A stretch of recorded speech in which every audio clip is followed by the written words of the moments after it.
Yes.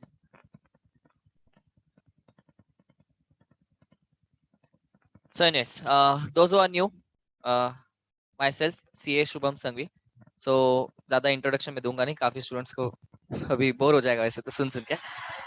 So anyways, I completed my CA in May 2017, so around 4 years back, and I have been teaching since last 8 years actually.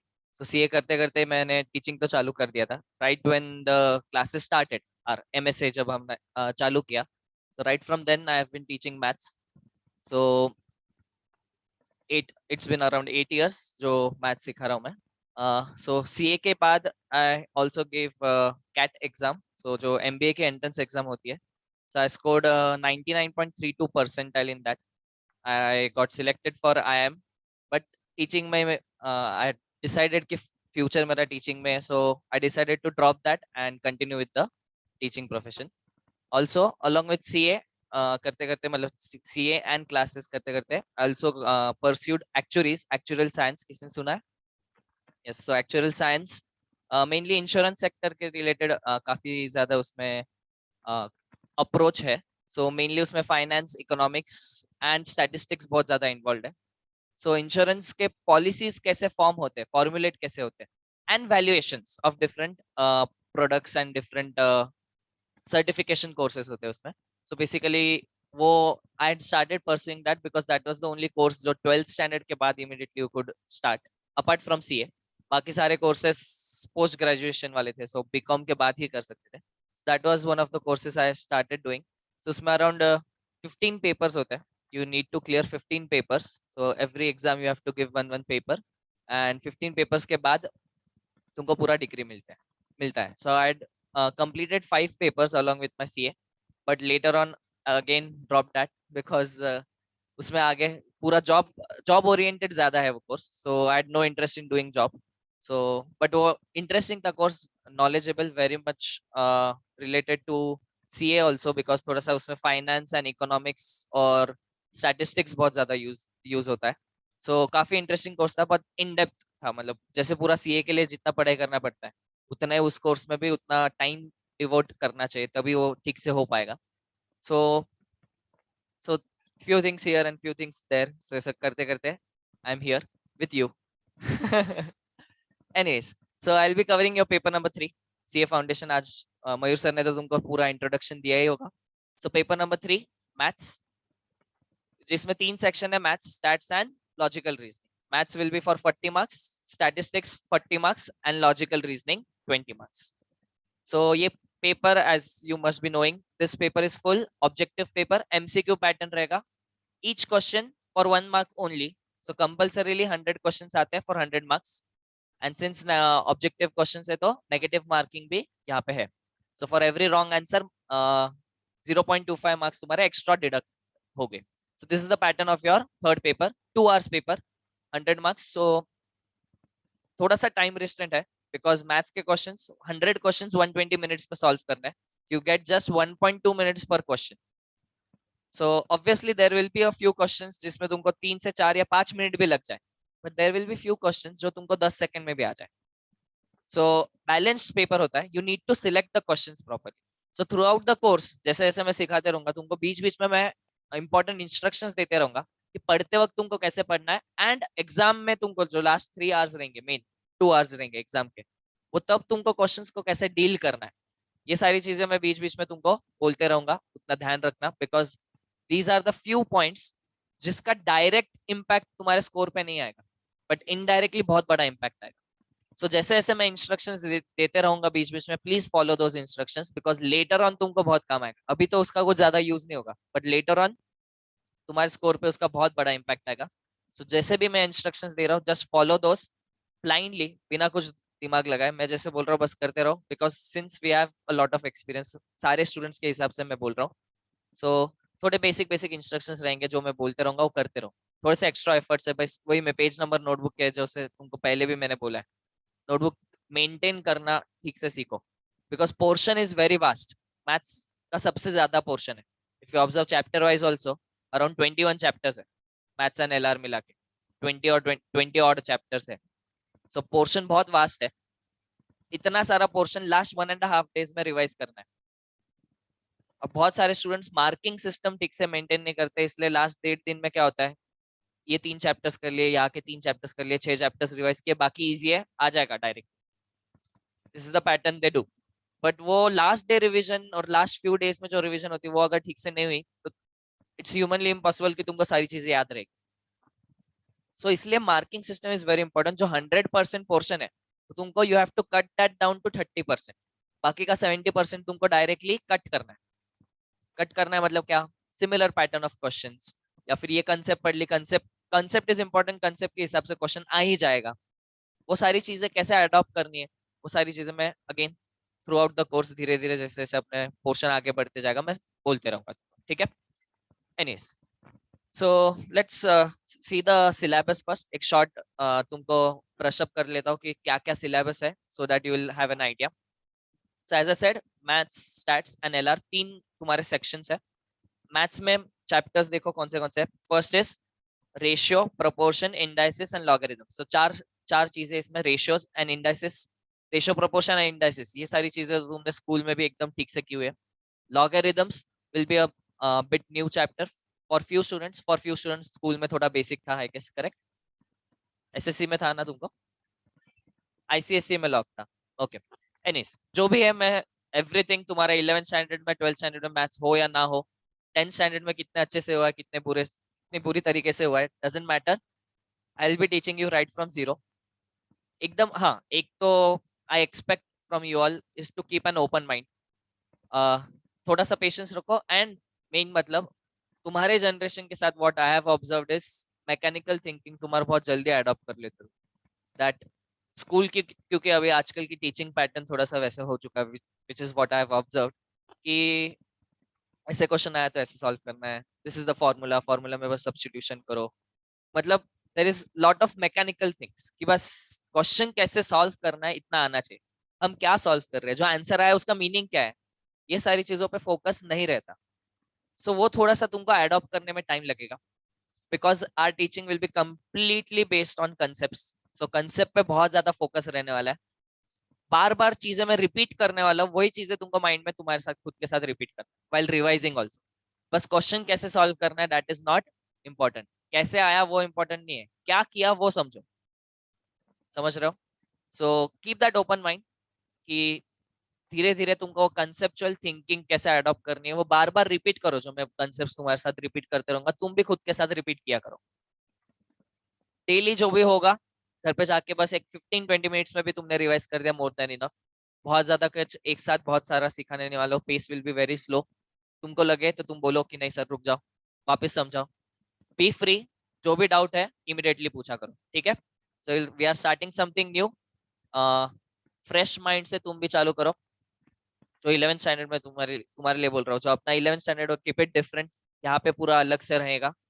Also calculators, मैं बीच बीच में तुमको calculator की मतलब कैलसी की techniques समझाऊंगा, because they are very very important. ये जो techniques है तुमको सीए फाइनल तक काम आने वाली है। सीए पूरे कोर्स में तुमको कैलकुलेटर्स आर अलाउड, कैलसीज। बट एक जो मैंने देखा है, कैलसीज यहाँ पे यूज करना शुरू किया तो इमीडिएटली तुम्हारा 11th 12th में पे कैलसी यूज करना शुरू हो जाता है, which should not be the case. वहां पे तुमको कैलकुलेटर्स अलाउड नहीं है। सो तुमको दोनों चीजों की प्रैक्टिस होनी चाहिए, विदाउट कैलसीज की कैलकुलेशंस करने की, एंड ऑब्वियसली कैलकुलेटर्स पे टेक्निक सीखना भी बहुत इंपॉर्टेंट है। Shortcuts, there are variety of different different shortcuts. बहुत सारे कीज होते हैं तुम्हारे कैलकुलेटर्स पे जिसकी वजह से तुम्हारे आंसर्स बहुत क्विकली आ सकते हैं। वही सारी चीजें लिख लिख के करोगे ज्यादा टाइम लगेगा। कैलसीज पे सारी memory functions and there are lot of things जो हम सीखेंगे धीरे धीरे, वो तुमको सीखनी है। कैलकुलेटर का मैं मॉडल बोल देता हूँ। सो आज अगर तुम लाने जा रहे हो कभी, जिसके पास नहीं है अभी तक calci, so please bring this model, Citizen, Citizen company का CT555N। सबके पास सेम कैलकुलेटर रहेगा तो फंक्शनिंग इजी रहेगा। This is preferable. सिटीजन का CT555N करके कैलसी है। So bring this calci. जो कैलसी तुम अभी यूज करने वाले हो that you will be using till CA final. सो अगले 5-6 साल तक तुमको ये कैलसी यूज करना है। So get use to the buttons, get use to the functions, सारी चीजें मैं तुमको ऑब्वियसली सिखाऊंगा। ये मॉडल लिख लो, ठीक है? There are few chapters specially जो इस चैप्टर से हम आज चालू करने वाले, that as well a few topics in statistics जो कैलकुलेटर बेस्ड बहुत ज्यादा रहेगा। सो उसमें बहुत सारी कैलकुलेटर की टेक्निक, कैलसी टेक्निक्स हम सीखने वाले हैं। So anyways let's see the portion. First chapter is ratio, proportion, indices and log. इसमें रेशियो प्रोपोर्शन बहुत ज्यादा इजी है comparatively to indices and logarithm.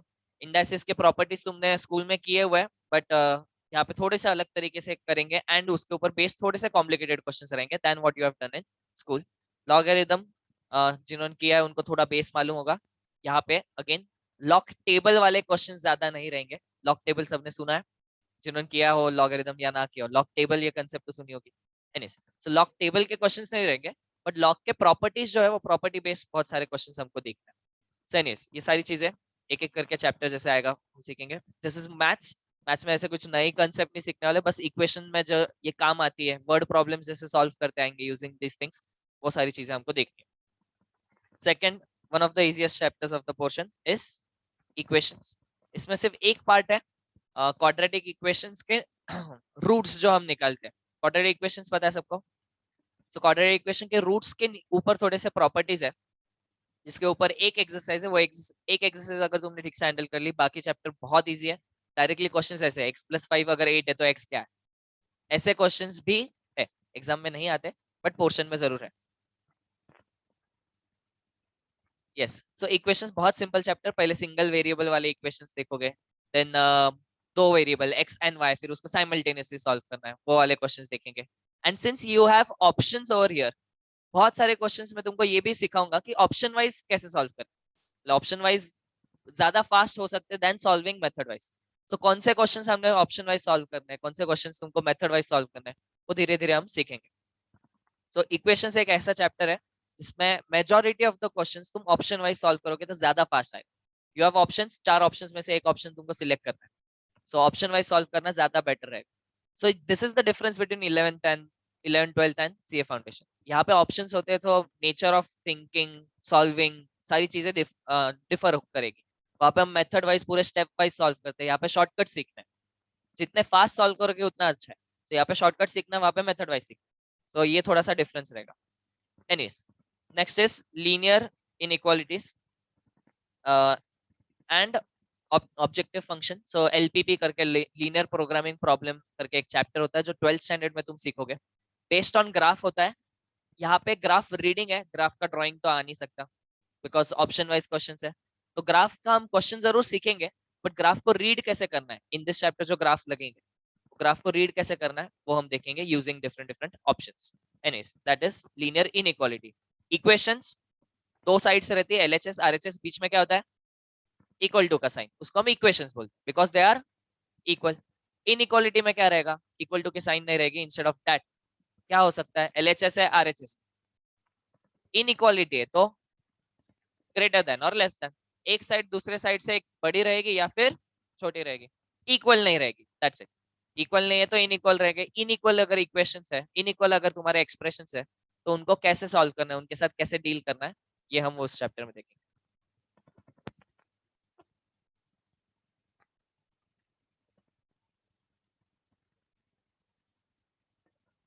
Online कितने हैं? अरे बाप रे, online 88 people, quite a few people. 100 रहेंगे, मिक्सचर है काफी, दो तीन बैचेस मिक्स है इसमें। एनीवेज चलो, नेक्स्ट चैप्टर जो हम आज चालू करने वाले, which is time value of money. ये एक ऐसा चैप्टर है जो सीए फाइनल तक तुमको काम आने वाला है। At each and every level, in almost 3-4 subjects, her subject में इसका यूसेज तुमको काफी ज्यादा देखने मिलेगा। पहले तो समझेंगे कंसेप्ट क्या है, उसके बाद यूज कैसे करेंगे, आगे जाके कैसे यूज होने वाला है वो भी थोड़ा थोड़ा मैं शॉर्ट तुमको उस टाइप ऑफ क्वेश्चंस भी मैं तुमको डील करवाऊंगा, ठीक है। So anyways this is a very very interesting chapter. जो स्टार्टिंग के बेसिक 2 पॉइंट्स होते तुमने स्कूल में भी किया, सिंपल इंटरेस्ट, कंपाउंड इंटरेस्ट। अगर यहाँ पे सोचने का तरीका हम थोड़ा सा चेंज करेंगे and solving of questions will be similar to what you have done in schools also. But आगे का जो पार्ट है दैट इज कंप्लीटली न्यू, जो तुमको सीए फाइनल तक काम आने वाला है। यहाँ पे थोड़ा सा कैसा रहेगा, सीए फाउंडेशन में जो भी चैप्टर्स है मोर बेस्ड ऑन कैलकुलेशंस रहेंगे, कि कैलकुलेट कैसे करना है। उसका एप्लीकेशन पार्ट थोड़ा सा तुमको आगे जाके CA intermediate and CA final में रहेंगे. हाउएवर मैं तुमको इंट्रोडक्शन देते जाऊंगा, इसको कैसे अप्लाई किया जाता है, कौन से सेक्टर में कैसे चीज में इसको इंटरप्रेट कैसे करना है, और फाइनली एप्लीकेशन करके उसका यूज क्या है, ये सारी चीजें भी हम देखेंगे. अगर उसके ऊपर बेस्ड क्वेश्चंस तुमको थोड़े से कम रहेंगे. फाउंडेशन का पोर्शन ऐसा रहेगा, since it is an entrance exam, more of calculative based रहेगा. कैलकुलेशन कैसे करना है, कोई भी चीज का इसका कैलकुलेशन कैसे करेंगे, इसका आंसर जो आता है उसका मीनिंग समझेंगे, बट उसका यूसेज तुम आगे जाके सीखोगे. Anyways, so this is one of the chapters from maths, mathematics section, जो तुमको सीए फाइनल तक आएगा. स्टैटिस्टिक्स सेक्शन पूरा का पूरा तुमको सीए फाइनल तक कैरी होने वाला है. Statistics is very very important from commerce point of view. So CA final तक तुमको स्टैटिस्टिक्स सारा का सारा यूज होने वाला है. मैथ्स एज सच बहुत ज्यादा यूज होता नहीं है, जैसे लॉग वगैरह, इक्वेशन सॉल्विंग तो ठीक है, वो हर जगह पे यूज होता है, but time value of money is one of the chapters जो तुमको काफी आगे जाके यूज होने वाला है. Permutation combination 11th standard students तो तुमने तो किया हुआ है, अपना हुआ है, बट 11th का पोर्शन हुआ है. यहाँ पे level of difficulty will be quite higher. इसमें बहुत सारे extra questions. This chapter is one such chapter जिसका कोई लिमिट ही नहीं है. इसमें जितने क्वेश्चन तुम खुद से मन से भी बना सकते हो, मैं भी बनाते जाऊंगा, हम डिफरेंट वैरायटी करते रहेंगे. So there are lot of variety of questions in this chapter, because इसका कोई लिमिट नहीं. कोई भी सिनारियो ले लो, उसमें परमिटेशन कॉम्बिनेशन हम फिट कर सकते हैं. अगर इसका यूज एज सच बहुत जाके आगे जाके इतना ज्यादा यूज होने नहीं वाला है. प्रैक्टिकल बहुत है ये chapter, this chapter is very practical, but हमको कॉमर्स साइड में ज्यादा यूज होने वाला नहीं है. Next is sequence series. Sequence and series भी हमने किया है 11th standard students, specially AP GP and HP. Again school में शायद एपी ऑलरेडी था, अरिथमेटिक प्रोग्रेशन स्कूल में भी किया हुआ है तुमने. GP was something new which we did in 11th standard, and HP भी हमने थोड़ा सा इंट्रोड्यूस किया था. यहाँ पे सब कुछ इन ब्रीफ, सब कुछ सारी चीजें रहेगी. Arithmetic progression, geometric progression and harmonic progression. Anyways, जिन्होंने कुछ भी नहीं किया है कोई प्रॉब्लम नहीं, सब कुछ जीरो से ही होने वाला है. I am just introducing this chapter. Sequence and series में क्या होता है, there are a list of numbers. Numbers की एक लिस्ट रहेगी, वो लिस्ट में हमको एक पैटर्न ढूंढना है. देयर आर मेनली 3 पैटर्न्स जिसको हम मेन फोकस करने वाले हैं, जो नाम मैंने लिए, arithmetic progression, geometric progression and harmonic progression. There are these 3 specific patterns, और उस पैटर्न के ऊपर फिर हमको स्टडी करना. सिंपल है, बहुत इजी है. जैसे ये एग्जांपल ले रहा हूं मैं, 2 5 8 11. बोलो नेक्स्ट नंबर क्या रहेगा? 14. Next number, next number. This is a pattern. Pattern क्या है? +3 +3 +3. So difference between any two numbers is same, which is 3. इस पैटर्न को हमने नाम दे दिया arithmetic progression, AP, arithmetic progression. फिर इसके ऊपर बेस्ड हम थोड़े से क्वेश्चंस करेंगे. एपी क्या है? डिफरेंस जहां पे सेम हो. वैसे एक और सीरीज लेते हैं, लेट्स से 1 2 4 8. नेक्स्ट नंबर क्या होगा? 16. Next number 32. Next number and so on. So pattern क्या है? डबल डबल करते जा रहे हो. 1 का डबल 2, 2 का double 4, into 2 8, into 2 16, into 2 32 and so on. इस पैटर्न को हम बोलते हैं जीपी, ज्योमेट्रिक प्रोग्रेशन. तो ऐसे ये मेन 2 पैटर्न्स है तुम्हारे, arithmetic progression and geometric progression. HP हम बाद में देखेंगे, जैसे तुमने किया है. जिसके इनवर्स एपी में होता है वो नंबर्स को हम एचपी में है ऐसे बोलते हैं. सो एनीवेज, ऐसे 2 मेन पैटर्न्स हमको देखना है, जो तुमको स्पेसिफिक इनके ऊपर फिर क्वेश्चंस कैसे कैसे फॉर्म हो सकते हैं, और इनका यूसेज फिर अलग अलग डिफरेंट चैप्टर्स में. इसी सीक्वेंस एंड सीरीज के जो फॉर्मूलाज हम क्रिएट करेंगे, उन्हीं फॉर्मूला से और भी कई सारे फॉर्मूलाज हमारे डेवलप होते हैं. सो सीक्वेंस एंड सीरीज का डायरेक्ट यूसेज प्रैक्टिकली बहुत ज्यादा नहीं है, बट उनके फॉर्मूलाज के थ्रू कई सारे फॉर्मूलाज डिराइव होते हैं, जो तुमको अगेन सीए फाइनल तक कैरी फॉरवर्ड होने वाले. सो डेरिवेशन में काम आता है ये चैप्टर. दूसरे चैप्टर्स के डेरिवेशन में काफी ज्यादा यूज होगा, डायरेक्ट यूसेज इसका ज्यादा अगेन नहीं है. एनीवेज, जैसे ये सीरीज हमने देखे, सीक्वेंस एंड सीरीज, यहाँ पे मेनली 2 पैटर्न्स दिख रहे हैं, या 3 पैटर्न्स, करेक्ट, जहाँ पे डिफरेंस सेम है, जहाँ पे मल्टीप्लीकेशन बार बार सेम नंबर से मल्टीप्लाई कर रहे हो. ऐसे तुम कुछ भी डिफरेंस या ऐसे तुम कोई भी पैटर्न बना सकते हो, करेक्ट.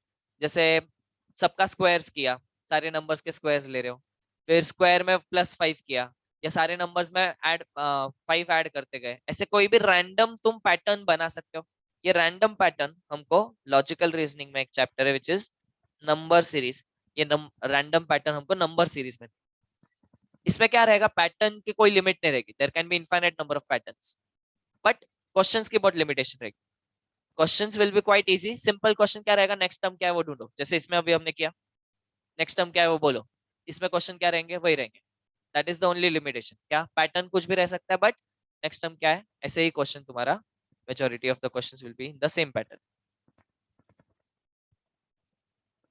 यस, एक अटेंडेंस रजिस्टर पास हो रहा है, सो उतना सब फिलअप करते जाओ बस। And also a small announcement कि अगर if you have not been added to any WhatsApp group, तो जाते वक्त एक बार स्वाति मैम से मिलके जाओ and get yourself added in a WhatsApp group, जो भी तुम्हारी बैच है उसके हिसाब से स्वाति मैम को बोलो एंड व्हाट्सएप ग्रुप में ऐड हो जाओ, सो दैट जो भी तुम्हारे टाइमिंग्स एंड क्लासेस की जो भी इंफॉर्मेशन रहेगी उस ग्रुप पे यू विल बी इन्फॉर्म, ठीक है। इवन ऑनलाइन स्टूडेंट्स जो अभी तक एडेड नहीं है, please text to Swati ma'am and get yourself added. Yes, May 22 और May 23 batch students, there are few students जो अभी May 22 में भी देने वाले हैं एंड ऑब्वियसली थोड़े स्टूडेंट्स हैं जो May 23 वाले हैं, सो वैसे सिर्फ बैच मेंशन कर देना स्वाति मैम को एंड गेट योरसेल्फ एडेड, ठीक है। यस एनिस, सो ये हो गया अपना सीक्वेंस एंड सीरीज, और उसी पैटर्न में तुम्हारे लॉजिकल रीजनिंग में भी एक चैप्टर है which is number series. So sequence and series में पैटर्न लिमिटेड है बट क्वेश्चंस की डिफिकल्टी लेवल काफी हायर रहेगी। लॉजिकल रीजनिंग में पैटर्न लिमिटेड नहीं है but level of questions will be very easy. समझ में आ रहा है? Anyways, sets relation function again हमने 11th में किया है, nothing new, same to same रहेगा। पैटर्न ऑफ क्वेश्चंस थोड़ी सी डिफिकल्टी लेवल ज्यादा रहेगी बट कंसेप्ट वाइज उतना ही है जितना हमने 11th स्टैंडर्ड में अभी किया। अगर जिन्होंने नहीं किया है, जो अभी मैथ्स नहीं कर रहे, जो अभी वाले स्टूडेंट्स हैं जो फ्रेश ज्वाइन हो रहे हैं, obviously will be doing right from zero everything, but need I won't explain much. Sets क्या होता है वो तुमको मालूम है, अलग अलग एलिमेंट्स का एक सेट बनाते हो, वो सेट के साथ डिफरेंट डिफरेंट ऑपरेशंस हम सीखेंगे। Relation function will be dependent on sets, तो इसके ऊपर कुछ ज्यादा हम डिस्कशन करने वाले नहीं है। Next chapter is basic applications of differential and integral calculus, very very vast topic बोलते आएगा। 12th स्टैंडर्ड में ऑलमोस्ट 7 चैप्टर्स इस चैप्टर पे बेस्ड है, सो 7 चैप्टर्स का combination is this one chapter of CA foundation. So again this will be completely new. 11th का भी एक लास्ट चैप्टर है जिसमें तुमको थोड़ा सा इंट्रोडक्शन दिया है इस चैप्टर के बारे में। सो ये चैप्टर 11th स्टैंडर्ड स्टूडेंट्स का बहुत लेट होने वाला है, तुम्हारा जब तक पूरा 12th स्टैंडर्ड का मैथ्स वगैरह कंप्लीट होने के बाद हम ये चैप्टर लेंगे। स्पेशली 11th स्टैंडर्ड स्टूडेंट्स की बात कर रहा हूँ, जो अभी वाले बैच वाले स्टूडेंट्स है तुम्हारा कवर हम करेंगे। सो इसके ऊपर again I am not discussing much. Logical reasoning के पहले 5 चैप्टर्स होते थे, one is number series, coding, decoding, odd man out वगैरह, बहुत सिंपल चैप्टर है। All of these 4 chapters, logical reasoning is very very very simple. 20 questions आते हैं एकदम हाथ के मार्क्स है। इसमें 18 क्वेश्चंस तो ऐसे रहेंगे, क्वेश्चन रीड करते आ जाएंगे, 2 क्वेश्चन के बारे में थोड़ा सोचना पड़ेगा, थोड़ा टाइम जहाँ पे लगेगा, 2 या 3 क्वेश्चन, या चलो मैक्सिमम 4 क्वेश्चन। बाकी के 16 क्वेश्चन तो क्वेश्चन देखते ही इमीडिएटली तुमको आंसर टिक करते आना चाहिए, इतने फास्ट तुम्हारे सॉल्व हो सकते हैं। सो दीज आर टाइम सेवर्स, जो तुम्हारे 2 घंटे में 100 क्वेश्चन अटेम्प्ट करने हैं, उसमें से ये जो 20 क्वेश्चन है ये तुम्हारे 20 मिनट्स में हो जाने चाहिए, 20 और other may be even 15 minutes, से तुम्हारा टाइम सेव करेंगे लॉजिकल रीजनिंग। सो अगेन एक एक छोटे छोटे चैप्टर्स है। एक है डायरेक्शन टेस्ट। डायरेक्शन टेस्ट में क्वेश्चन क्या रहेगा, लेट्स से यू स्टार्टेड, हाँ you are facing east and you started walking, फिर राइट लिया, फिर लेफ्ट लिया, फिर टर्न किया, ऐसे वैसे अलग अलग एंगल में टर्न किया, लास्ट में कौन से डायरेक्शन में फेस कर रहे हो, बस तुमको डायरेक्शन मालूम होना चाहिए, ऊपर नॉर्थ, वेस्ट, ईस्ट, साउथ, बस उतना मालूम है। उसके हिसाब से तुमको सिर्फ वो आदमी को घुमाते रहना जैसे जैसे पैराग्राफ में दिया होगा, और एक दो थोड़ी से और एक दो वैरायटी ऑफ क्वेश्चंस रहेंगे, बट मेजर क्वेश्चंस यही है कि तुम स्टार्टिंग में ईस्ट को फेस कर रहे हो, सीधा चलना शुरू किया, 5 किलोमीटर चले, फिर लेफ्ट टर्न लिया, फिर और 10 किलोमीटर चले, फिर राइट टर्न लिया, फिर लेफ्ट टर्न लिया, फिर यू टर्न लिया, लास्ट में कौन से डायरेक्शन को फेस कर रहे हो, एक तो वो क्वेश्चन रहेगा, या फिर ओरिजिनल पोजिशन और जो नई लास्ट वाली पोजिशन है कितना डिस्टेंस है। डिस्टेंस वाले क्वेश्चन एक्चुअली मॉड्यूल में नहीं दिए गए बट एग्जाम में आते हैं, so will be covering those also, some few extra questions. बस this are the type of question जो हमको किस में सीखना है, direction test. Blood blood relation 4 chapter, again वही है, सिंपल। थोड़े कॉम्प्लिकेटेड है अगर तुमको वर्डिंग्स ठीक से पता ना हो तो, वही, बट रिलेशन जिनको अच्छे से मेंटेन करते आते हैं तुमको बहुत इजीली आ जाएगा। तुम्हारे चाचा के भतीजे के बेटे का तुम्हारा और उसका रिलेशन क्या है, बस ये मैं हिंदी में बोल रहा हूँ, आप इंग्लिश में दिए रहेंगे। अब इंग्लिश में होता ही है कि quite a few relations have the same word, जैसे अंकल। अब अंकल क्या क्या हो जाते हैं, मामा भी अंकल है, चाचा भी अंकल है, बहुत बहुत सारी चीजें जो अंकल ही है मौसा भी अंकल ही है। इंग्लिश में बहुत सारे अंकल्स होते हैं। बट वही यहाँ पे जो वर्डिंग दिए रहेंगे उसका जो फर्स्ट बेसिक मीनिंग रहेगा, हम वो फर्स्ट बेसिक मीनिंग से सॉल्व करने की कोशिश करेंगे, एंड लेटर ऑन उसमें थोड़ी सी वैरायटी देखेंगे कि कहाँ पे हमको सेकंड मीनिंग लेने की जरूरत पड़ेगी, ठीक है। फिर वही ब्रदर सिस्टर, ब्रदर में फिर रियल कजिन कजिन, ये इंग्लिश में और सारे वर्डिंग्स थोड़े से, अंकल आंटी, ये सारे मेन मेन सेम वर्ड्स तुम्हारे बार बार रिपीट होने वाले for different different relations. But question में बहुत ज्यादा कॉम्प्लिकेशन रहेगा नहीं, तुमको ऐसा नहीं सोचना पड़ेगा कि ऐसा सोचा तो आंसर अलग आ रहा है, ऐसे सोचा तो आंसर अलग आ रहा है, फिर कौन सा टिक करूं, ऐसा सिनारियो नहीं रहेगा। उसमें से एक मैं तुमको बोलूंगा, एक गाइडलाइन कि तुमको क्या फॉलो करना है, उसके हिसाब से जो आंसर आता है वही तुम्हारा फाइनल मेन आंसर रहेगा, ठीक है। Anyways, and third is sitting arrangement. Sitting arrangement में actually this topic is very vast, but foundation में लिमिटेड क्वेश्चन है, हमारे पोर्शन में काफी लिमिटेड क्वेश्चन है। अदरवाइज इस चैप्टर में बहुत सारे different different types of question आ सकते हैं जो मैंने कैट एग्जाम में दिए हुए हैं। कैट में भी लॉजिकल रीजनिंग 100 मार्क्स के लिए आता है, ये पूरा, ये सब कुछ सही, उसमें और बहुत कुछ कुछ है, उसमें कोई एक्चुअली टॉपिक दिया ही नहीं। It is portionless that thing in CAT exam, logical reasoning, उसमें कोई पोर्शन दिया ही नहीं, कुछ भी रैंडम क्वेश्चन आ सकता है। बस तुम्हारे कॉमन सेंस से तुम सॉल्व करो, इंटरप्रिटेशन कैसे करते आता है तुमको, जो लिखा है उसका इंटरप्रिटेशन क्या है वो तुमको समझना इंपॉर्टेंट है। वहां पे तो बहुत डिफिकल्टी लेवल हाई होती है। We have very few topics, 4 ही टॉपिक्स है और उनके भी डिफिकल्टी लेवल बहुत बहुत ज्यादा सिंपल है। So this one portion, logical reasoning 20 marks, is very very scoring. अच्छा, छोटा पॉइंट, पेपर के रिलेटेड बात कर रहा हूँ। 4 सेट्स आते हैं पेपर के, क्वेश्चन सेम होते हैं 100 क्वेश्चन, बस जम्बल्ड होते हैं। what usually we have observed from last 3-4 exams is what institute is doing is, एक पेपर में सेक्शन वाइज किया हुआ रहता है। फर्स्ट सेक्शन 40 मार्क्स पूरा मैथ्स, बीच का सेक्शन 20 मार्क्स एलआर, फिर बाकी के 40 मार्क्स 40 क्वेश्चन अगेन स्टैट्स। बाकी सारे क्वेश्चन पेपर जम्बल्ड होते हैं। सो बीच में मैथ्स का क्वेश्चन, बीच में ही एलआर, बीच में ही स्टैट्स, मैथ्स एलआर स्टैट्स, ऐसे मिक्सअप कोई भी क्वेश्चन आते रहेंगे रैंडम। सो उसके बारे में हमारे हाथ में तो कुछ है नहीं, तो सोच के कोई मतलब नहीं है। बस होप कि सेक्शन वाइज मिले तो अच्छी बात है, बिकॉज फिर एक गाइड होता है हमारे पास, चलो बीच वाले क्वेश्चन एलआर है पहले वो सॉल्व कर लेते हैं, जो इजी है जो फास्ट है वो सबसे पहले सॉल्व करेंगे। इफ वी नो कि क्वेश्चन वैसे स्प्लिट किए गए तो वो अच्छी बात है, बट तुमको कौन सा सेट आएगा ऐसे ये तो हम पहले से डिसाइड नहीं कर सकते। So will prepare for the worst कि मिक्सअप पेपर ही आने वाला है। सो अपनी जो टेस्ट भी रहेगी जब फुल लेंथ वगैरह देखेंगे, बहुत बात की बात है, कभी भी अपन जम्बल्ड पेपर्स भी ज्यादा सॉल्व करेंगे और थोड़े 1-2 पेपर्स रहेंगे जहाँ पे सेक्शन वाइज भी दिए रहेंगे। So anyways, this is all logical reasoning 20 marks, ठीक है, बहुत ज्यादा सिंपल है। ये पोर्शन पूरा अपन सबसे लास्ट में करेंगे, बहुत इजी है, एक दो लेक्चर्स में एक एक चैप्टर हो जाता है। Will be doing this in the last, at the last rather, yes. Last section is statistics. एकदम बेसिक रूट लेवल से तुमको स्टैटिस्टिक्स यहाँ पे दिया गया है। सो राइट फ्रॉम जीरो स्टैटिस्टिक्स क्या होता है, उसका यूज क्या है, अलग अलग कैलकुलेशंस, बहुत सारी चीजें जो हमको यहाँ पे पढ़नी है। स्टैटिस्टिक्स में actually if you observe each chapter, हर चैप्टर में 3 एक्सरसाइजेस होती है, एक set A, set B and set C. अब मॉड्यूल में खुद में लिखा हुआ है कि सेट ए 1 मार्क क्वेश्चन है, सेट बी 2 मार्क क्वेश्चन है, और सेट सी वाले थोड़े से लेंदी 5 मार्क्स क्वेश्चन है। अब एग्जाम में तो फिक्स 1 मार्क क्वेश्चन ही आने वाला है, that is for fix 100 question 1 mark each. So इसलिए सेट सी में से एग्जाम में आने के चांसेस थोड़े से कम होते हैं। ऑल ऑफ दिस चैप्टर्स, जो स्टैटिस्टिक्स का तुम्हारे जितना भी पोर्शन है, all of this chapters have 3 sets, set A, set B and set C. And एक होता है एडिशनल क्वेश्चन बैंक, AQB, वो तो अलग है।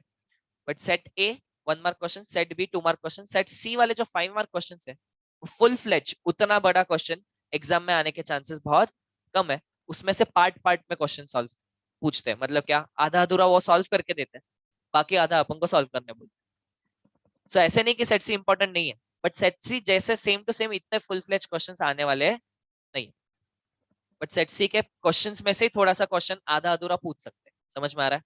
सो रिवाइज सब कुछ करना है, बट पॉइंट बिंग सेट सी के जितने लेंदी क्वेश्चंस, लेंदी मतलब बहुत लेंदी भी नहीं है, बट जस्ट दैट थोड़ी सी लेंथ उनकी कंपैरेटिवली बड़ी रहेगी, सो वो वाले क्वेश्चंस कम आएंगे। वो वाले क्वेश्चंस जहाँ पे फुल फ्लेज कैलकुलेशंस करने हैं। बाकी set A, set B and AQB are very very very important from all of this chapters. Property based है और बहुत फास्ट सॉल्व किए जा सकते हैं if you know the property. मतलब 30 सेकंड्स के ऊपर एक भी क्वेश्चन को टाइम नहीं लगेगा, ऐसे वाले क्वेश्चन होते हैं। तो इन 40 क्वेश्चन में से अराउंड 30 क्वेश्चन तो वैसे रहते हैं जो विद इन अ मिनट और मैक्सिमम टू मैक्सिमम 2 मिनट्स, कोई कोई क्वेश्चन को उतने फास्ट सॉल्व हो सकते हैं। सो अगेन टाइम कंज्यूमिंग तुम्हारा कहाँ पे है? Maths. Maths is time consuming, LR is again scoring also and also time saving. Statistics ऐसा है कि तुमको एक तो आ रहा है तो आ रहा है, नहीं आ रहा है तो नहीं आ रहा है। उसमें ऐसा नहीं कि बहुत ज्यादा कैलकुलेशन सॉल्व करने पड़ेंगे और उसके बाद समझ में आएगा कि आंसर आ रहा है नहीं आ रहा है। बहुत सारे क्वेश्चंस प्रॉपर्टी बेस्ड रहेंगे।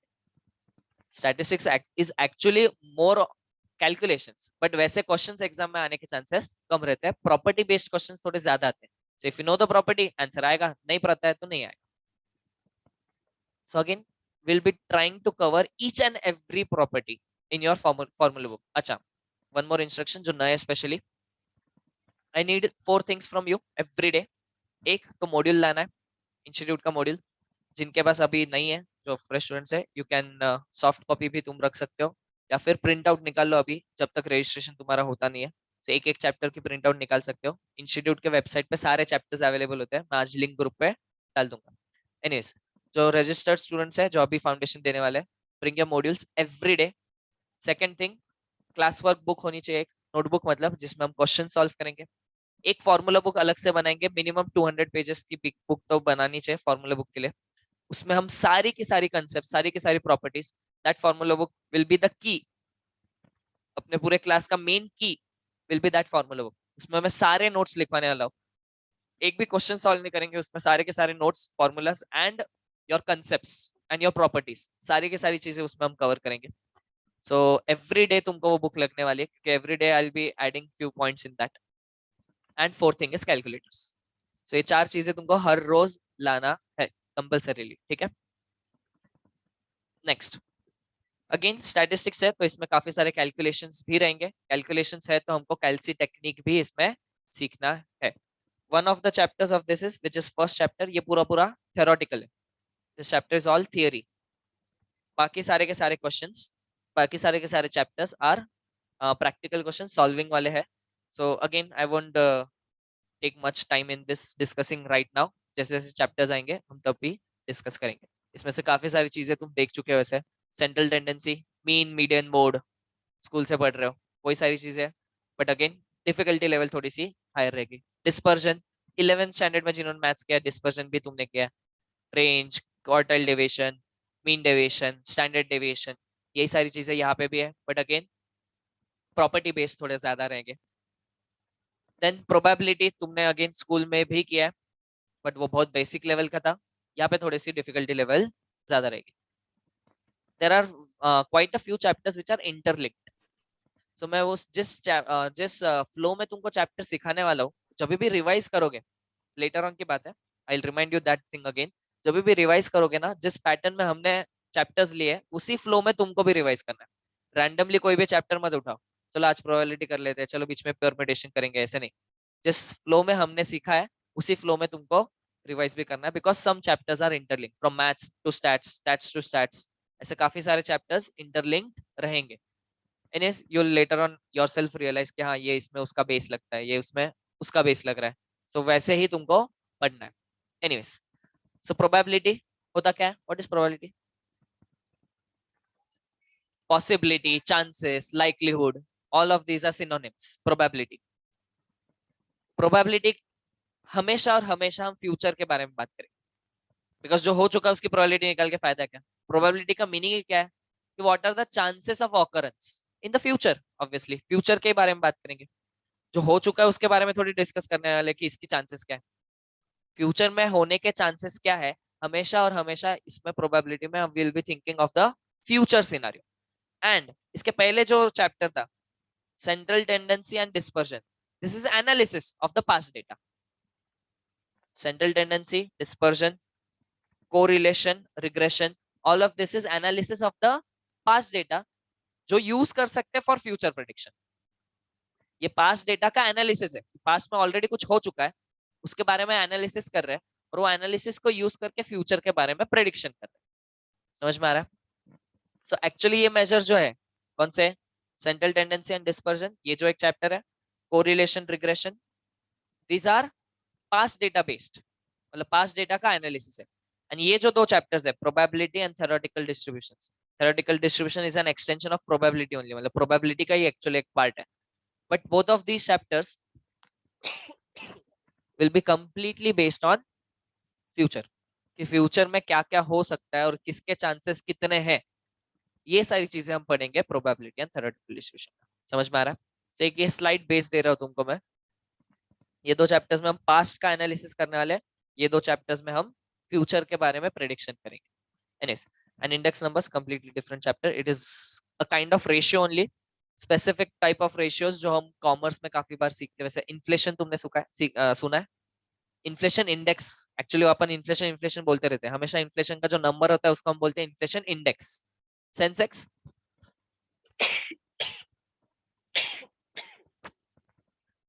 शेयर मार्केट, सबने कुछ ना कुछ तो आइडिया होगा. सेंसेक्स पता है? What is a Sensex? Sensex is a index number only. Sensex is actually an index number. Nifty, again Nifty index, Nifty index ही बोलते हैं उसको, निफ्टी 50, जिसमें टॉप 50 कंपनीज के शेयर्स का एवरेज प्राइस दिया रहता है, एंड सो ऑन. हर एक चीज का फिर कमोडिटी निफ्टी होते हैं, बैंक निफ्टीज होते हैं.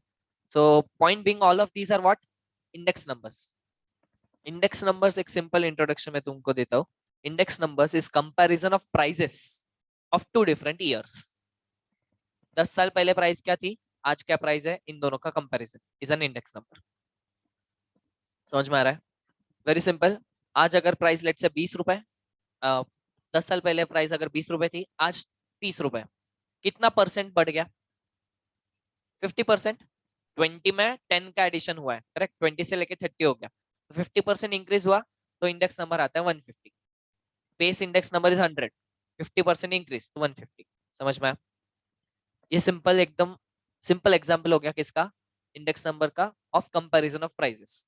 हाउएवर उसमें हम कई सारे टेक्निक्स और कई सारे मेथड्स देखेंगे कि कैसे इंडेक्स नंबर्स को अलग अलग कैलकुलेशन किया जाता है, which number, which index number या which formula of index number, बहुत सारे फॉर्मूले उसमें, which formula of index number is more adequate and so on. काफी सारी चीजें जो हम इंडेक्स नंबर में देखेंगे. समझ में आ रहा है? So this whole is the portion of CA Foundation Maths paper number 3. So maths के 8 chapters है, इसके 4, 12 and इसके 6. So around 18 chapters तुम्हारे अभी है. थोड़े से chapters कट डाउन हो गए, जैसे मेट्राइसिस पहले था, पिछले साल ही कट हुए. मेट्राइसिस, सिलोजिज्म्स जो LR का पार्ट था, एंड टाइम सीरीज, ये 3 चैप्टर्स तुम्हारे कट डाउन हो चुके हैं. जो पिछले साल तक सीए फाउंडेशन में थे, अब वो कट डाउन हो चुके हैं फ्रॉम दिस एग्जाम, जो दिसंबर में एग्जाम होने वाली है. This is the first exam जब वो पोर्शन में से हटा दिए 3 चैप्टर्स. पहले 21 चैप्टर्स थे, अब बचे सिर्फ 18. Anyways, we'll be starting today just an introduction of chapter number 4, which is time value of money. Anyways, I don't expect कि आज तुमने फॉर्मूला बुक, नोटबुक दोनों लाए हो. सो बस नोटबुक में हेडिंग दो, मैं थोड़ी सी चीजें लिखवाऊंगा जरूर, वो तुमको बाद में घर पे जाके फॉर्मूला बुक में लिख लेनी है. वो क्या है वो बोलूंगा. एनीवेज, हेडिंग दो, नोटबुक में हेडिंग दो, time value of money. Sir जो मे वाले उन्होंने फिर से लिखना है क्या, मतलब फॉर्मूला बुक वगैरह फिर से करना है क्या सब? नहीं, फिर से मत करो. कुछ एक्स्ट्रा पॉइंट सिर्फ देखते रहो कि कुछ एक्स्ट्रा तो नहीं लिखा रहा. कुछ एक्स्ट्रा पॉइंट होगा तो लिख लेना. Okay sir, thank you.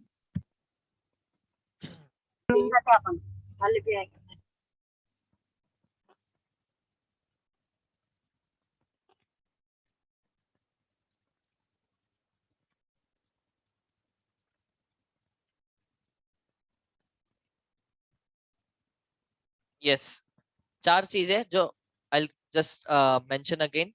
तुमको मॉड्यूल रखना है. मॉड्यूल मतलब इंस्टीट्यूट की जो ये बुक है जो मैंने अभी खोली हुई है, जिन्होंने रजिस्ट्रेशन किया हुआ है उनको बुक्स फ्री में आती है इंस्टीट्यूट से. जिन्होंने अभी तक रजिस्ट्रेशन नहीं किया है, वही बुक्स फ्री में सॉफ्ट में अवेलेबल होती है on the institute website. Institute की वेबसाइट जहाँ पे तुमको बुक्स मिलेंगे वो लिंक मैं तुमको आज प्रोवाइड कर दूंगा, और वहाँ पे चैप्टर वाइज हर सब्जेक्ट की हर बुक तुमको मिल जाएगी। Anyways, that is one thing. Second is एक नोटबुक रखनी है जिसमें हम क्वेश्चन सॉल्व करेंगे, एक फॉर्मूला बुक रखना है जिसमें सारे कंसेप्ट्स, प्रॉपर्टीज एंड फॉर्मूलाज हम लिखेंगे, and fourth thing is calculator. ये चार चीजें तुमको रोज लाना है, ठीक है। एनीस चलो, दी हेडिंग तुमने टाइम वैल्यू ऑफ मनी। क्या लगता है क्या होगा चैप्टर में time value of money? Money की वैल्यू कैसे होती है? वैल्यू ही तो हम मनी में काउंट करते हैं। किसी की भी वैल्यू, इस पेन की वैल्यू कितनी है, लेट्स से 1000 रुपए, वैल्यू तो मनी में काउंट होता है। मनी की वैल्यू कैसे हो सकती है टाइम की value? Yes, point being, money की वैल्यू जो होती है वो दो चीजों की वजह से चेंज होती है। एक, उसके परचेसिंग पावर के हिसाब से। आज मेरे पास 10 रुपए और 10 साल पहले 10 रुपए थे। जो आज के 10 रुपए में चीजें खरीद सकता हूँ, और 10 साल पहले, 10 साल भी नहीं, चलो 50 साल पकड़ो, 50 साल पहले 10 रुपए में जो चीजें खरीद सकता था, इज देयर अ डिफरेंस? तुमने मम्मी पापा के मुंह से तो सुना ही होगा कि अरे मैं हम तो 2 रुपए में मूवी देखते थे, आज 200 रुपए में तो मिनिमम टिकट होता है। तब का जो 2 रुपए का वैल्यू है और आज का जो 200 रुपए का वैल्यू है, सेम ही है। हाँ है, परचेसिंग पावर सेम है। तभी भी 2 रुपए में एक टिकट खरीद सकता था, आज भी 200 रुपए में एक टिकट खरीद सकता हूँ। So the value of money is same of 2 rupee and 200 rupees. मतलब ही तब का 1 रुपए और आज का 1 रुपए की वैल्यू अलग अलग। समझ में आ रहा है? तब के 2 रुपए इज इक्वल टू आज के 200 रुपए। मतलब ही तब का 1 रुपया और आज का 1 रुपया इज डिफरेंट डिफरेंट वैल्यू। समझ में आ रहा है? But this value is based on inflation. ये परचेसिंग पावर की वैल्यू हम बात कर रहे हैं, this is based on inflation. ये वाला सिनारियो हम इस चैप्टर में कंसिडर करने वाले नहीं है। ये सारी चीजें हम इंडेक्स नंबर में सीख, जो अभी मैंने एग्जांपल दिया, ये इन्फ्लेशन बेस्ड था कि वैल्यू ऑफ मनी चेंज होती है, कि तब का 10 रुपए और आज का 10 रुपए ये अलग अलग चीज है। This is because of inflation, क्योंकि परचेसिंग पावर चेंज हो गई। सारी चीजें ही इतनी महंगी हो चुकी है कि तब मैं जो 10 रुपए में खरीद सकता हूँ, आज वो खरीदने चाहूँ तो 1000 रुपए लगेंगे। समझ में आ रहा है? This is because of inflation. वो इन्फ्लेशन की वजह से वैल्यू ऑफ मनी जो चेंज हो रहा है, वो हम इस चैप्टर में देखने वाले नहीं है। वो हम देखेंगे इंडेक्स नंबर में, विच इज योर स्टैटिस्टिक्स का लास्ट चैप्टर, इंडेक्स नंबर्स। तो यहाँ पे कौन सी टाइम वैल्यू ऑफ मनी का बारे में डिस्कस हो रहा है? सिंपल, एक सिनारियो लो। आज मैं तुम्हारे पास आता हूँ, पैसे नहीं है, गरीब हूँ, तुम्हारे पास आए तुम सब बड़े लोग। मैंने बोला प्लीज मेरे को थोड़ा सा बिजनेस चलाना है, काम करना है, 1 लाख रुपए दे दो। तो उन्होंने बोला अरे 1 लाख, 10 लाख देते हैं हम, बहुत पैसे है हमारे पास। जस्ट किडिंग, 1 लाख रुपए तुमने मुझे दे दिए। मैंने बोला मैं तुमको वापस कर दूंगा, 1 साल बाद वापस आके 1 लाख रुपए दे दूंगा। अब तुमने सोचा सर है अपने, चलो दे देते हैं। दे दिया। 1 साल बाद आया, मैंने तुमको वापस 1 लाख रुपए दे दिया। बट तुम बहुत शान, तुमने क्या किया? तुमने बोला 1 लाख रुपए 1 साल पहले दिए थे, आज अगर वापस दे रहे हो तो कुछ ना कुछ एक्स्ट्रा देना पड़ेगा, करेक्ट और नॉट? उसको हम क्या बोलते हैं? इंटरेस्ट। 1 लाख रुपए के ऊपर 10% का इंटरेस्ट, तुमने 10,000 एक्स्ट्रा लगाया और 1,10,000 रुपए मुझसे मांगे।